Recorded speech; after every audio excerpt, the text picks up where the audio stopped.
The sledgehammer crashed through the pool deck as Sarah demolished what was rightfully hers. But when Karen stormed across the property line with 3 squad cars behind her, screaming about property destruction and neighborhood values, Sarah had no idea the war was just beginning. Because what Karen didn't know, what nobody knew, was that Sarah had discovered something in those HOA files that would turn this entire neighborhood upside down. The first crack appeared at 6:47 a.m., spider-webbing across the concrete with a satisfying snap that echoed through the morning air. Sarah Martinez brought the sledgehammer down again, harder this time, feeling every muscle in her shoulders burn as another chunk of pool deck crumbled away. "That's it," she breathed, sweat already beading on her forehead despite the cool October morning. "Come apart, you expensive mistake."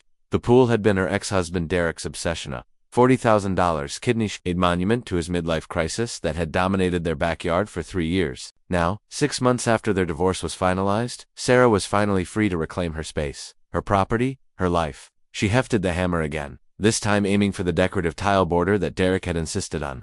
Italian marble. He'd bragged to anyone who'd listen. Cost more than most people's cars. Crack. The marble shattered beautifully. Sarah paused to wipe her face with the back of her work glove, surveying the destruction with deep satisfaction. The pool company wouldn't arrive until tomorrow to handle the actual removal and fill-in, but she'd wanted to start the demolition herself. Every swing of the hammer felt like breaking free from another chain Derek had wrapped around her life. The morning sun caught the surface of the remaining pool water, still crystal clear thanks to the automatic system she'd finally decided to shut off yesterday. By this time next week, this entire area would be filled with dirt and ready for the vegetable garden she'd been dreaming about since the divorce papers were signed. "Excuse me." The shrill voice cut through the peaceful morning like fingernails on a chalkboard. Sarah looked up to see Karen Whitmore marching across the yard, her perfectly coiffed blonde hair bouncing with each indignant step. Karen's face was already red with outrage, and she hadn't even reached the property line yet. Sarah sighed and set down the sledgehammer. She'd known this was coming. Karen Whitmore, self-appointed guardian of Meadowbrook Estate's property values, and president of the most aggressively intrusive HOA Sarah had ever encountered, wasn't about to let this demolition happen without a fight. "Good morning, Karen," Sarah called out, trying to keep her voice level. "Beautiful day, isn't it?" Karen stormed right up to the low decorative fence that separated their properties, her manicured hands gripping the wooden slats like she was restraining herself from climbing over. "Don't you dare! Good morning, me, Sarah Martinez. What do you think you're doing? Removing a pool from my property." Sarah picked up the hammer again, hefting its weight. "Last I checked, that was legal." "Legal?" Karen's voice pitched even higher. "Legal? You think destroying neighborhood property values is legal? You think turning this beautiful amenity into some dirt patch is legal?" Sarah felt her jaw clench. "It's not neighborhood property, Karen. It's my property. And what I do with my backyard is my business." "Oh, is it?" Karen's laugh was sharp and humorless. "Well, let me educate you about something called property values, sweetie. When you destroy a $40,000 pool, you're not just hurting your own investment, you're hurting everyone's investment. This entire neighborhood's investment. The pool needs constant maintenance I can't afford," Sarah said, bringing the hammer down on another section of tile. The crash punctuated her words perfectly. "The chemicals alone cost me $300 a month, then rent it out. Charge the neighbors for pool parties. There are a dozen solutions that don't involve destroying. I don't want a pool." Sarah's voice was getting louder now, despite her efforts to stay calm. "I never wanted a pool. Derek wanted a pool. Derek's gone. Pool's going too." Karen's face was cycling through shades of red that probably had names in paint stores. "You are being completely unreasonable. Do you have any idea what kind of precedent this sets? What if everyone in Meadowbrook Estates just decided to tear down whatever they didn't like? What if the Johnsons decided to remove their beautiful rose garden? What if the Petersons tore out their fountain? Then they'd have that right," Sarah said, raising the hammer again. "Because it's their property." "No." Karen slammed her hand against the fence post. "No, it is not that simple. We have a community here. We have standards. We have a homeowners association with rules and bylaws and I've read every single one of those bylaws." "Karen." Sarah brought the hammer down with extra force, sending concrete chunks flying. "There's nothing in there about pools being permanent fixtures, nothing about requiring homeowner approval for landscaping changes, nothing that gives you or the HOA any authority over what I do in my own backyard." The silence that followed was thick with tension. Karen's mouth opened and closed like a fish gasping for air, clearly struggling to formulate a response. Sarah had obviously done her homework, and they both knew it. Finally, Karen found her voice. "We'll see about that. I'm calling an emergency HOA meeting tonight, 7 p.m. sharp at the community center. You'd better be there, Sarah Martinez, because we are not letting you destroy this neighborhood's property values without a fight." "I'll be there," Sarah said calmly, "with my property deed, my survey documents, and my lawyer's phone number." Karen's eyes narrowed dangerously. "You're a lawyer." Turns out when you threaten to sue someone, they tend to get legal advice. Funny how that works. For a moment, Sarah thought Karen might actually climb over the fence to get at her. The older woman's hands were shaking with rage, and a vein was pulsing visibly in her forehead. Instead, Karen spun on her designer heel and stalked back toward her house, calling over her shoulder, 7 p.m., Sarah. Don't think you can intimidate us with legal threats. Sarah watched her go, then turned back to the pool with renewed energy. The morning was still young, and she had a lot more concrete to break. By noon, Sarah had demolished most of the decorative elements around the pool's perimeter. The Italian marble was now a pile of expensive rubble, and she'd managed to crack several sections of the main deck. Her back ached, her hands were blistered despite the work gloves, and she was covered in concrete dust. But she'd never felt more satisfied. She was taking a water break in the shade of her back porch when her phone rang. The caller ID made her smile. Lisa Chen, attorney. Hey Lisa, Sarah answered. Perfect timing. I was just thinking about you. Should I be flattered or worried? Lisa's voice carried the hint of a smile. Your text this morning was pretty cryptic. Something about needing to go nuclear on an HOA. More like they're planning to go nuclear on me. Sarah settled into one of her porch chairs, grateful for the rest. Remember Karen Whitmore, the HOA president I told you about? The one who tried to fine you for having the wrong color mailbox? That's her. Well, she's escalated. I'm demolishing the pool Derek left me, and she's treating it like I'm tearing down the Washington Monument. Lisa was quiet for a moment. Are you on solid legal ground? Rock solid. I've got the property deed, the survey, everything. There's nothing in the HOA bylaws that prevents this. But Karen's called an emergency meeting for tonight, and I have a feeling she's going to try something dramatic. Want me there? Sarah considered it. Having Lisa at the meeting would definitely send a message, but it might also escalate things unnecessarily. Not yet. But I might need you on speed dial. You've got it? And Sarah, document everything. Take pictures, record conversations if it's legal in your state, keep detailed notes. If this turns into something bigger, we'll want a paper trail. After hanging up, Sarah spent the next hour photographing her progress from every angle. She documented the property lines, the demolition work, even took pictures of the relevant sections of her HOA agreement. Lisa was right. If Karen was planning something, Sarah wanted to be prepared. The afternoon flew by in a satisfying blur of destruction. By 5 p.m., Sarah had reduced most of the pool deck to manageable chunks of rubble. Tomorrow, the pool company would handle the actual pool removal and filling. But she'd accomplished her main goal, making it clear that this project was happening whether Karen liked it or not. She was hosing off the worst of the concrete dust when her next-door neighbor, Jim Patterson, wandered over. Jim was in his 70s, a retired teacher who'd lived in Meadowbrook Estates since it was built 20 years ago. Unlike Karen, he actually minded his own business most of the time. Quite a project you've got going here, Jim said, nodding toward the destruction zone that used to be her pool area. Long overdue, Sarah replied, turning off the hose. I should have done this months ago, Jim chuckled. I bet Karen's having conniptions. That's putting it mildly. She's called an emergency HOA meeting for tonight. Ah, Jim's expression grew more serious. You know, I've been living here since before Karen moved in. Back then, the HOA was pretty reasonable. Kept the neighborhood tidy, organized the occasional block party, that sort of thing. The police station's fluorescent lights made everything look sickly and harsh. But Sarah had never felt more clear-headed in her life. She sat across from Detective Morrison, a sharp-eyed woman in her 40s who'd taken over the case from Sergeant Williams, with her manila folder of documentation spread across the metal table like battle plans. So let me make sure I understand this correctly, Detective Morrison said, flipping through Sarah's meticulously organized papers. Mrs. Whitmore has been harassing you for 6 months about various property maintenance issues, none of which were actually violations. Correct. Sarah pointed to a thick stack of letters. Every complaint she made, I researched thoroughly. Mailbox color, lawn height, parking restrictions. I was in compliance with every single rule. And today she filed a complaint using environmental documents that weren't for your property. The environmental assessment was for a septic system installation 3 streets away, dated before I'd even announced my pool removal plans. Sarah pulled out her phone and showed Morrison the photos she'd taken. Plus, I have pictures showing that the address on the document doesn't match my property. Detective Morrison nodded, making notes. And you believe this is part of a larger pattern of harassment? Before Sarah could answer, there was a commotion in the hallway outside. Raised voices, the sound of multiple people talking at once, and then the unmistakable sound of Karen Whitmore in full outrage mode. This is absolutely ridiculous. I am a tax-paying citizen and a respected member of this community. I demand to speak to whoever is in charge.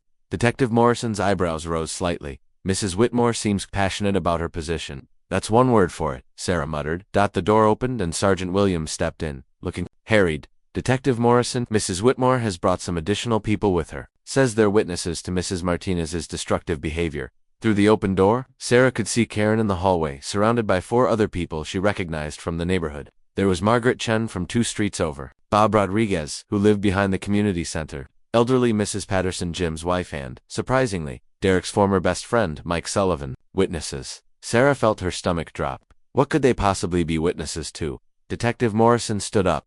Let's find out. Sergeant Williams, can you set them up in conference room B? I want to hear what they have to say. 20 minutes later, Sarah found herself in a larger room, facing what looked like a tribunal. Karen sat at the head of the table like she was chairing a board meeting, with her witnesses arranged on either side. Detective Morrison sat at the opposite end, with Sarah beside her.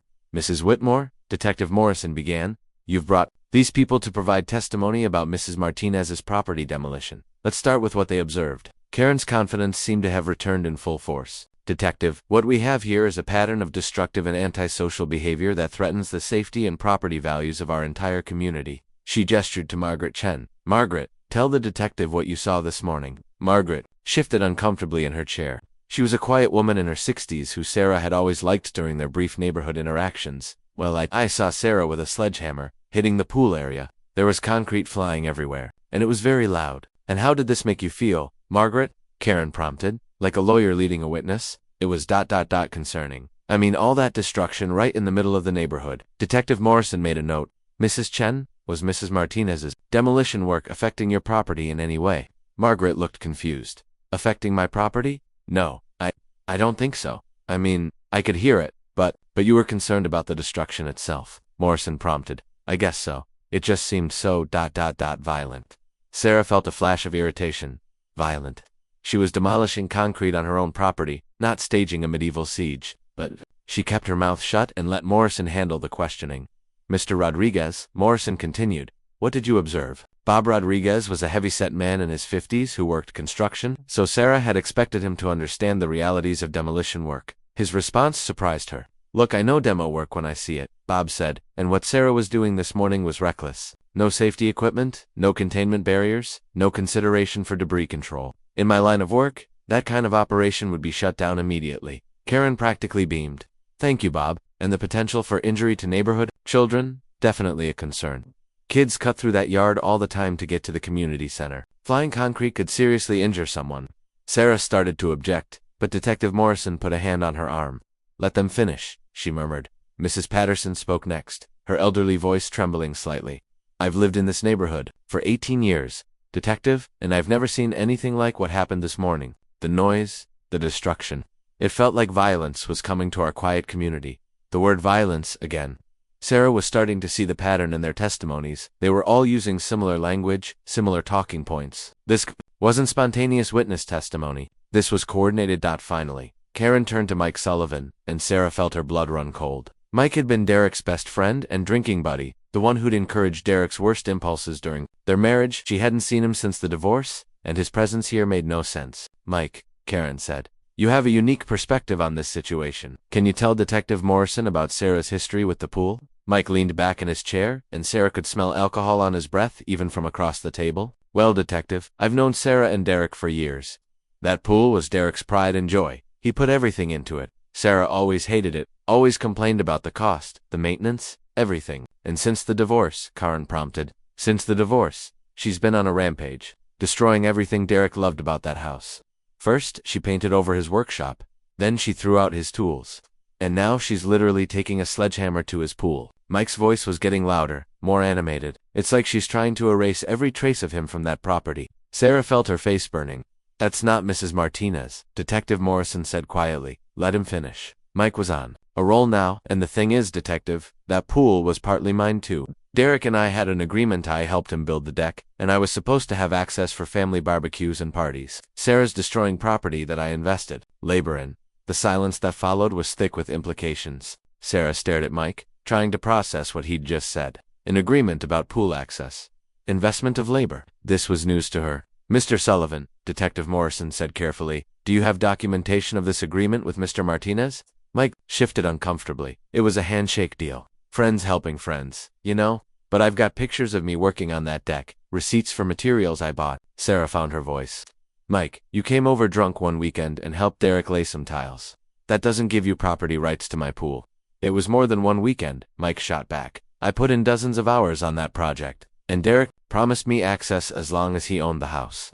Well, Derek doesn't own the house anymore, Sarah said. I do. And our divorce decree clearly states that all property improvements became part of the marital assets, which were divided between Derek and me. You have no legal claim to anything on my property, Karen jumped in. But that's exactly the problem. Detective Sarah is making unilateral decisions that affect other people's investments and agreements. She's not considering the broader community impact of her actions. Detective Morrison was taking extensive notes now, and Sarah could see her, trying to piece together the legal implications of everything she was hearing. Finally, Morrison looked up. Mrs. Whitmore, let me ask you directly, do you believe that Mrs. Martinez is breaking any laws by removing the pool from her own property? Karen hesitated for just a moment, long enough for Sarah to see that she knew she was on shaky legal ground. Detective, sometimes the law isn't sufficient to protect community interests. Sometimes citizens have to step up and advocate for what's right. That's not what I asked. Do you believe she's breaking any specific laws? I believe she's being reckless and destructive, with no regard for community, safety, or property values. But no specific laws. Karen's jaw tightened. The environmental regulations I cited were for a different property and a different type of project. Morrison finished. Mrs. Whitmore, did you verify the accuracy of those documents before filing your complaint? The room fell silent. Sarah could see the other witnesses looking uncomfortable, like they were starting to realize they'd been drawn into something more complicated than they'd expected. The environmental concerns are valid regardless of minor paperwork discrepancies, Karen said. Minor paperwork discrepancies. Morrison's voice was sharp now. You filed a police complaint based on environmental assessments that were for the wrong address, the wrong type of project, and dated before Mrs. Martinez even announced her demolition plans. That's not a minor discrepancy, that's filing a... The crime scene photos were stark and professional aerial shots of Sarah's backyard that looked like satellite images of a concrete bunker. Detective Morrison spread them across the table in the police station's conference room, each image documenting the scope of what had to be the most expensive act of vandalism in Meadowbrook Estates history. The concrete contractor we consulted estimates this would have taken approximately 6 hours and cost between $15,000 and $20,000, Morrison said, pointing to the measurements marked on the photos. This wasn't some spur of a moment revenge. This was planned, financed, and executed by professionals. Sarah stared at the images of what used to be her pool, now transformed into a solid concrete monument to someone's vindictive creativity. 48 hours had passed since she'd discovered the sabotage, and she still couldn't quite believe the audacity of it. Any leads on who ordered the concrete? Lisa Chen asked from beside Sarah. Her attorney had driven up from the city that morning, and her presence had immediately shifted the police investigation into higher gear. That's where things get interesting, Morrison said, pulling out another folder. The concrete came from Apex Construction Supply, ordered under the name M. Sullivan, and paid for in cash. The delivery was scheduled for yesterday afternoon, with specific instructions to fill a pool at this address. Sarah felt her stomach clench. Mike Sullivan. We tried to question Mr. Sullivan yesterday evening, but he wasn't at his listed address. According to his landlord, he hasn't been seen since Tuesday morning, the day of your incident at the station. Lisa leaned forward. Has he skipped town? Possibly. But here's what really caught our attention. Morrison opened a third folder, revealing bank records and financial documents. Michael Sullivan has been unemployed for 8 months. He's behind on rent, his truck was repossessed last month, and his bank account shows a balance of $37. So where did he get $20,000 for concrete? Sarah asked. Exactly the right question, and it gets more interesting. Morrison pulled out copies of several checks. These are from Karen Whitmore's personal checking account. $5,000 to MS Construction Services last Friday, another $5,000 on Monday, and a cash withdrawal of $10,000 on Tuesday morning, about 2 hours before you were all at the police station. The silence in the room was heavy with implications. Sarah stared at the bank records, trying to process what she was seeing. Karen had been planning this sabotage while sitting across from Detective Morrison, playing the role of concerned neighborhood advocate. She funded it, Sarah said, her voice hollow. Karen paid Mike to destroy my property while she had me tied up at the police station with fake witnesses. It looks that way, Morrison agreed, but proving it in court will require more than bank records. We need to establish direct communication between Mrs. Whitmore and Mr. Sullivan, evidence of planning, and ideally we need to locate Mr. Sullivan himself.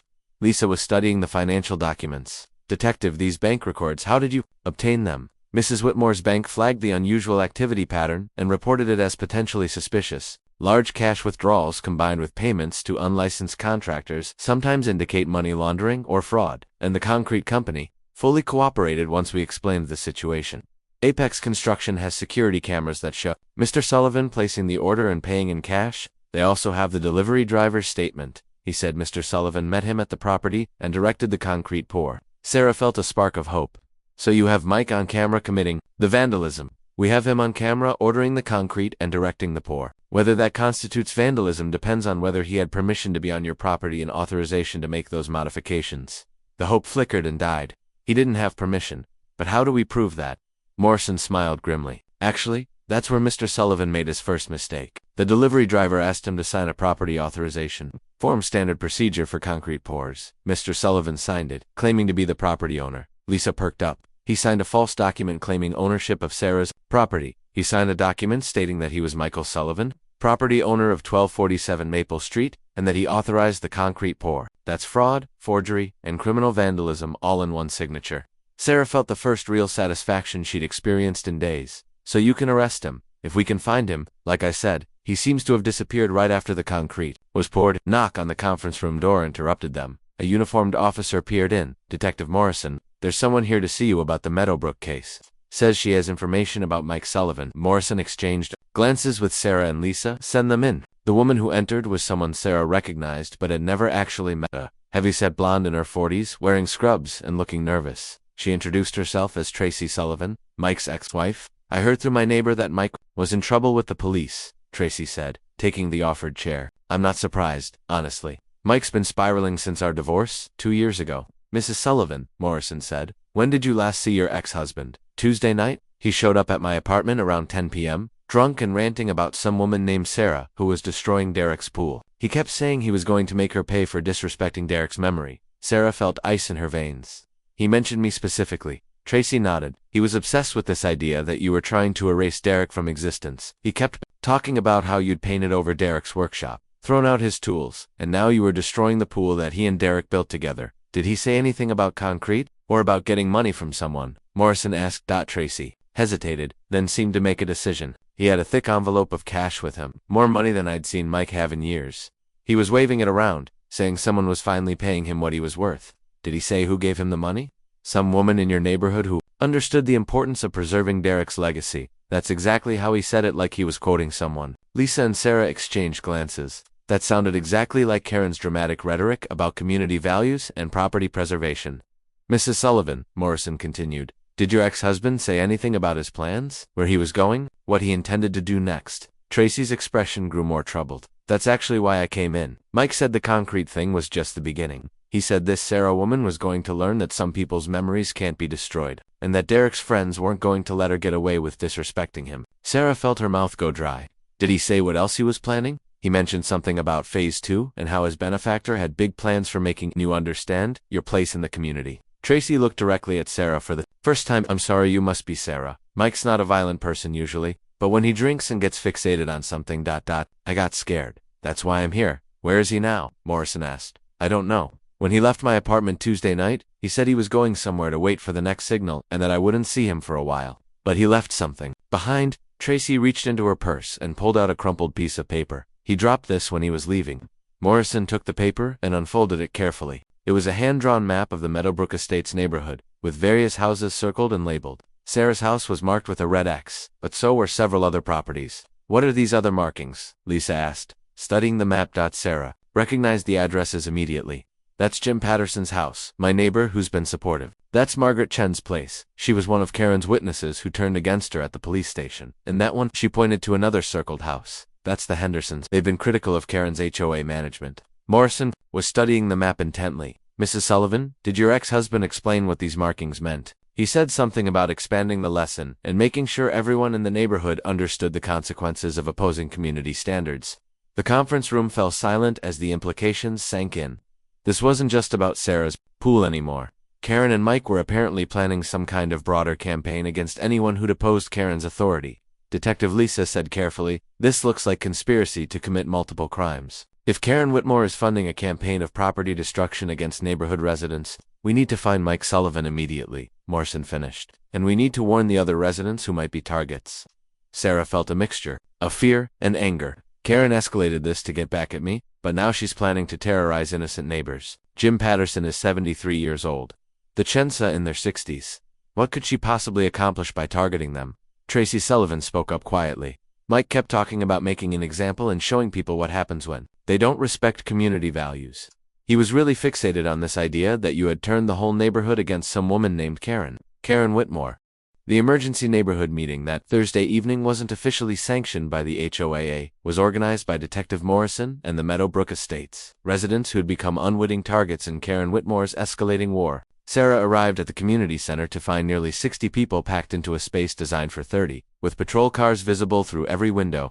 Before we begin, Detective Morrison announced from the front of the room, I want everyone to understand that we're dealing with an active criminal investigation involving conspiracy, vandalism, fraud, and terroristic threats. This is not a typical neighborhood dispute. Sarah scanned the crowd from her seat in the front row. Jim Patterson sat beside her, still visibly shaken from finding the threatening message on his garage. Margaret Chen looked pale and worried. Bob Rodriguez kept checking his phone, clearly anxious about his own property. But it was the empty chairs that told the real story. Karen Whitmore, and at least a dozen other regular HOA attendees, were conspicuously absent. Detective called out Alina Henderson from the middle of the room. My husband and I found concrete powder on our driveway. This morning, are we on some kind of target list? Morrison nodded grimly. Based on evidence we've recovered, there are at least 8 properties that appear to have been identified for what the suspects call corrective action. We're providing security details for all of them. A murmur of fear and anger rippled through the crowd. These were people who'd moved to Meadowbrook Estates for its quiet suburban safety, not to become targets in some vindictive property war. Sarah's phone buzzed with a text from Lisa, just left courthouse. Karen's been arrested. Warrant executed 1 hour ago. Full confession. Sarah's heart leaped.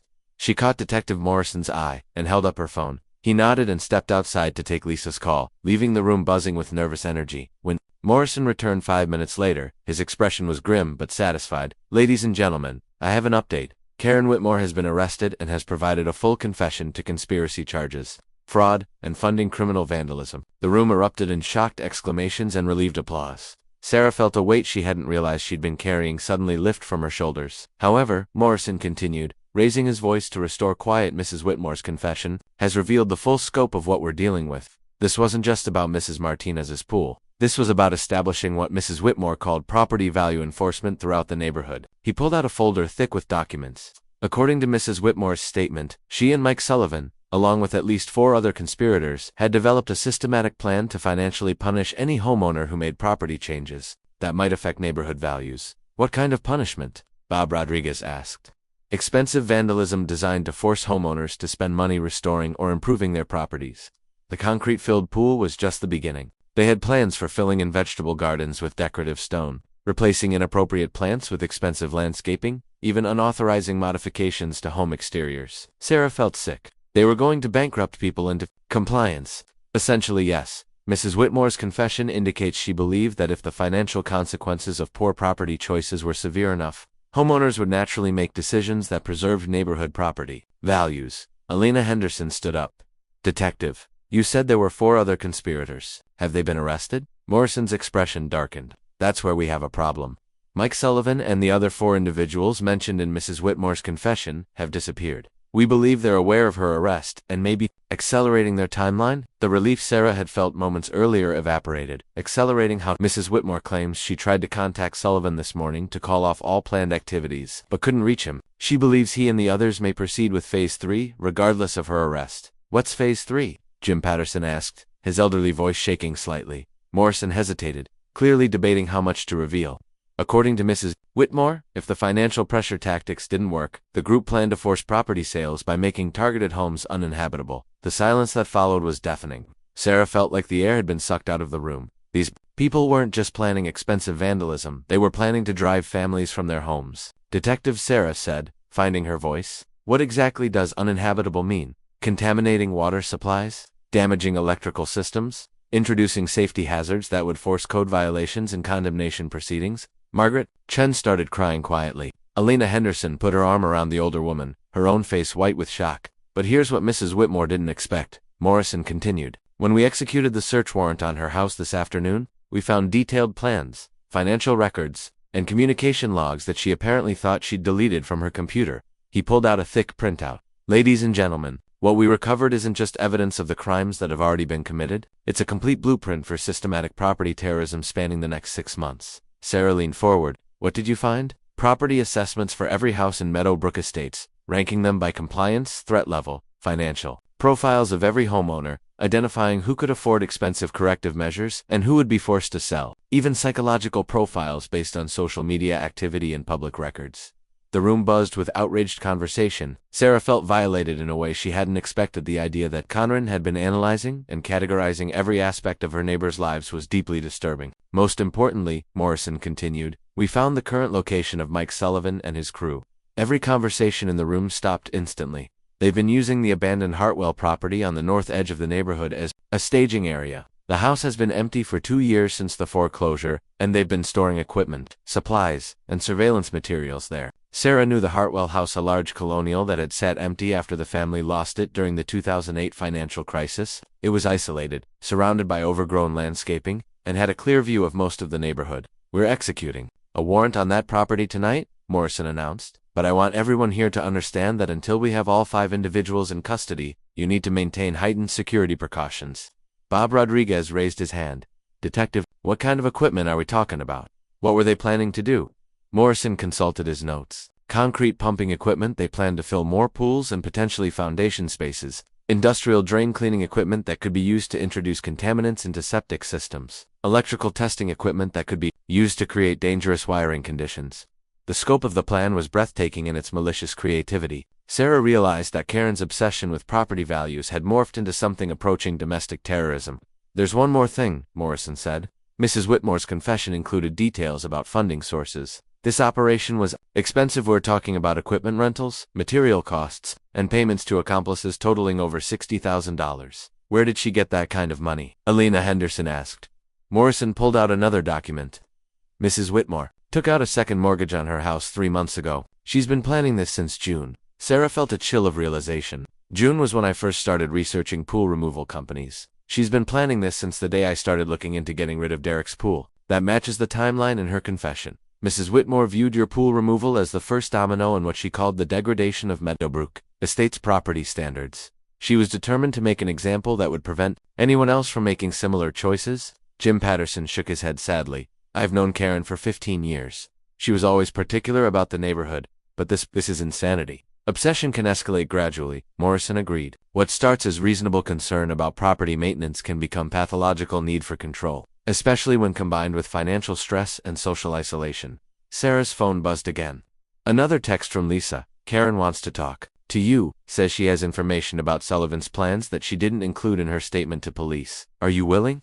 Sarah showed the text to Morrison. He frowned thoughtfully. It's unusual, but if Mrs. Whitmore has additional information that could help us locate Sullivan and prevent further crimes, it might be worth pursuing. Would you be comfortable with that conversation? Sarah thought about it. Part of her wanted nothing more to do with Karen Whitmore ever again. But if Karen knew something that could protect her neighbors from whatever Mike Sullivan was planning, next, I'll do it. But I want you and Lisa present for the conversation. Morrison nodded. That can be arranged. The meeting was breaking up when Sarah's phone rang. The caller ID showed an unknown number, but something made her answer. Hello? Sarah. Mike Sullivan's voice was slurred with alcohol.